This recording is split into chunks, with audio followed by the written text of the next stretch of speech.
Disneyland opened in California in 1955 featuring 4 themed lands. These of course were Adventureland, Frontierland, Fantasyland, and today's topic, Tomorrowland. Tomorrowland's existence was problematic in of itself, mainly due to the fact that tomorrow was always coming. So sit back and relax because this is Disney's Tomorrowland problem. Before we begin, however, I'd really appreciate it if you'd like to subscribe. I'm a very small theme park channel and it would help me out a ton. Thanks. Anyways, Tomorrowland was one of the last areas to be built in Disneyland, and it shows. I mean, just look how lifeless it looks. Tomorrowland opened with very few attractions, those including, but not limited to, the Autopia, Phantom Boats, and Rocket to the Moon. Actually, the Rocket to the Moon opened on July 22nd, which is 5 days after opening day. Shut up. Also, there was the Aluminum Hall of Fame. Yeah, it was pretty depressing over here. Walt knew this and was extremely dissatisfied with the final product of Tomorrowland. And I mean, who wouldn't be? It was literally empty. Though over time, several attractions came and went. The first major update to Tomorrowland came in 1967 with New Tomorrowland.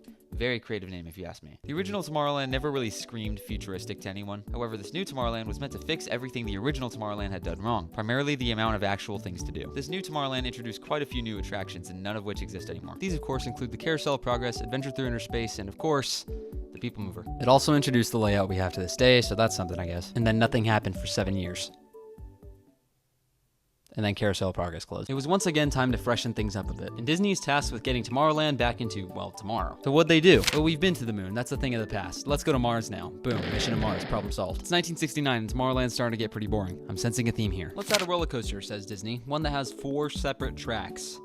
This might come as a shock to you, but they didn't have the money to do that. Or the space or technology, so yeah. At least not in Disneyland, because the project was instead flown over to Florida and opened in 1975 as Space Mountain, except it only had 2 tracks instead of 4, because seriously, who thought that would work? Now we have a new problem. Disneyland's falling behind. So let's head back to the drawing board, shall we? What if we shrunk down Space Mountain to just 1 track and developed an advanced computerized block sectioning system that allows us to run an insane amount of trains on the same track?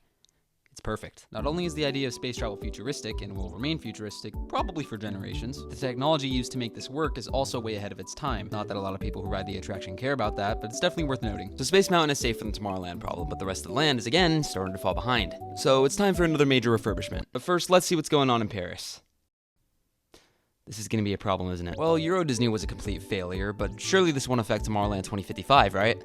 Oh, it didn't happen? What do you mean half the land is closed now? Well, time to go back to the drawing board. Tomorrowland is falling behind, and with the failure of Euro Disney, money is tight. Welcome to new Tomorrowland. Yep, they made Space Mountain brown for some reason. The focal point of this new Tomorrowland was a high-speed attraction known as the Rocket Rods. Basically just the People Mover if it was fast and extremely unreliable. This attraction was essentially the beta version of the Radiator Springs Racers, often averaging wait times of up to 2 hours daily, and it also broke down a lot. Yeah, it was pretty unreliable. I think the whole point of this Discoveryland-inspired Tomorrowland was to solve the Tomorrowland problem by not being Tomorrowland. You see, Disneyland Paris attempted to solve the Tomorrowland problem by not having a Tomorrowland, and it worked. Their version of Tomorrowland is known as Discoveryland, a very steampunk-style land heavily inspired by the retro-futurist concepts of Jules Verne. That's why their Space Mountain is very different. This new Tomorrowland was essentially the same thing, except horribly executed. It was so ugly that the Space Mountain color scheme only lasted 6 years. Okay, that's actually a pretty long time. The centerpiece, formerly the Rocket Jets, became known as the Observatron, a moving sculpture which was cool in concept, but just like everything else in this renovation, proved problematic, and to this day sits abandoned and non-operational. The Rocket Rods damaged the original People Mover track so much that it became too dangerous to operate, and in 2001 was permanently shut down.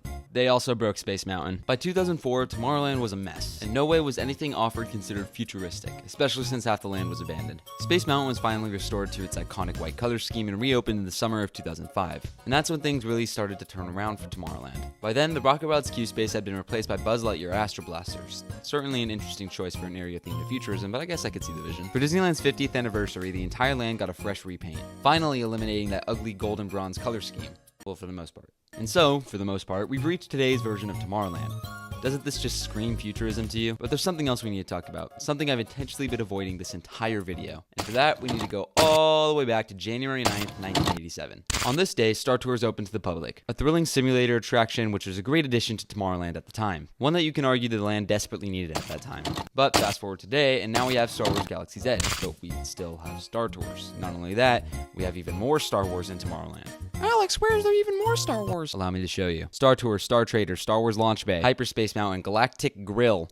Well, not technically Star Wars, that was added during the Season of the Force, so I think you get the point. There's a lot of Star Wars in Tomorrowland. And I've made a short about this before, look it. Star Wars does not belong in Tomorrowland. In 2015, Disneyland launched a limited time event called the Season of the Force. This included all kinds of Star Wars themed content, including Hyperspace Mountain, which would make its annual return every spring for May the 4th. People seem to have mixed opinions on Hyperspace Mountain as an attraction, but whether you like it or not, I don't think it belongs there. I mean, how do you intend to promote futurism with a franchise that takes place a long time ago in a galaxy far, far away? Just doesn't work. So how do we fix this? Clearly the Tomorrowland problem is more than just the passage of time, but also the sheer popularity of Star Wars. And don't get me wrong, myself and a million other people are huge fans of Star Wars, and Disney knows this. So getting Star Wars out of Tomorrowland isn't exactly an option because of one thing. Money! And an overhaul of Tomorrowland requires also one thing. Money! Something Disney clearly doesn't have enough of, seeing as how they're charging $400 for something that literally used to be free. So in a perfect world where Disney actually cared about their park and their fans, how could this Tomorrowland problem be solved? Well, I don't think it's possible to solve the problem entirely without going down the Discoveryland route, and we're definitely not doing that again. So my answer is to simply just update Tomorrowland. I'm not asking for much here, just keep the land looking fresh and maybe try dusting off the original plans for Tomorrowland 2055. I mean, it's not like they don't have the budget for it. Or, hear me out, this is gonna sound crazy, but instead of just leaving this wall here that advertises a new Tomorrowland, actually build what's on the concept art. Just a thought. Anyways, I hope you guys enjoyed this little rant/history lesson about Tomorrowland. I know it's been a minute since I put out a long form video. I've just been really busy with cancer stuff. But if you did go on to enjoy this video, please leave a like and subscribe. I'll see you later. Bye.